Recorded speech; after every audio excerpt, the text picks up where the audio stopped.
presente en la mañana y se siente tu llamada, su número y usted no contestó.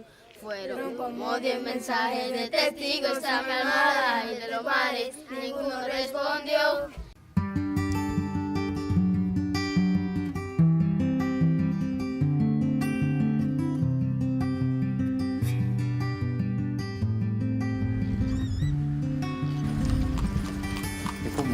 I remember when I first visited Cuba, I had many different feelings.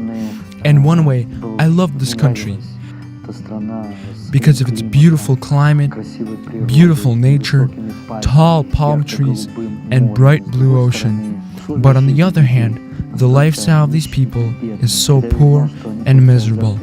When I found out that their monthly income is $12 to $15 a month, and much of the food produce are bought on special coupons, it became very disappointing. The people themselves are very open and sincere. In a way, they remind me of the Slavic people. We could feel their sincerity and openness. It was also very interesting to watch how they get around Cuba. The roads are not that bad, but people get to wherever they need in many different ways. Some on bicycles, horses, buses, and trucks. People live in different conditions. Some live in concrete houses, some in apartment buildings that are about 5 stories high and were built by the Russians back in the 1970s, and some live in wooden houses that reminds you more of a shack. When you walk inside, it's just a shack with utilities that somebody lives in. What's interesting is that Cubans are very captured by the idea of evangelism and missionary work. I visited many churches that had Bible schools of about 30 to 40 people, and their main goal is to prepare missionaries and send them to go and open up new churches around Cuba. On my last trip to Cuba, I had an opportunity to speak with a bishop who has opened more than 100 churches. He has been judged and imprisoned for preaching the gospel in the past. Visiting him this time, he again told me and accented that we need to open up new churches in our cities and other provinces. Our goal is so that churches would be planted all over Cuba. Our goal today is to help and support these local pastors. Their desire to search for the Lord, preach the gospel, and open up new churches encourages me.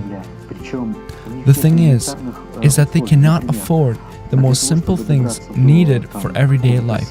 For example, to get to the closest village, they have to walk 3, 5, 7 kilometers and some longer to get to the place where they will be serving that night.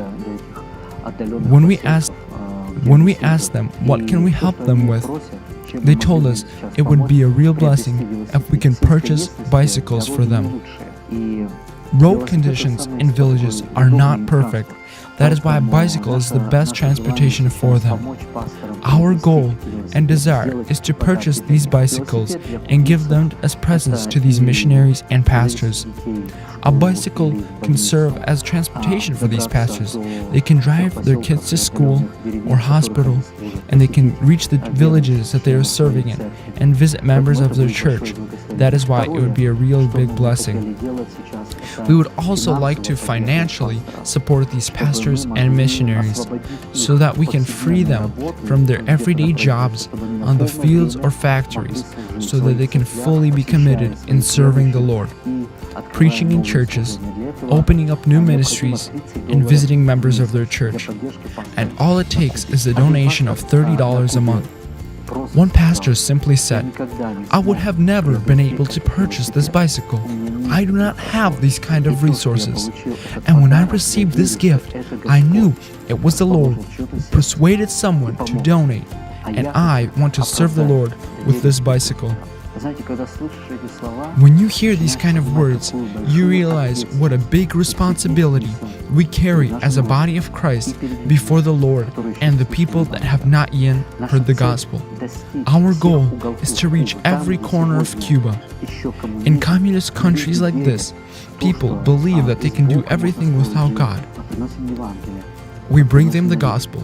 We bring them hope and true faith. We tell them what is life like with Jesus Christ and how they can be saved.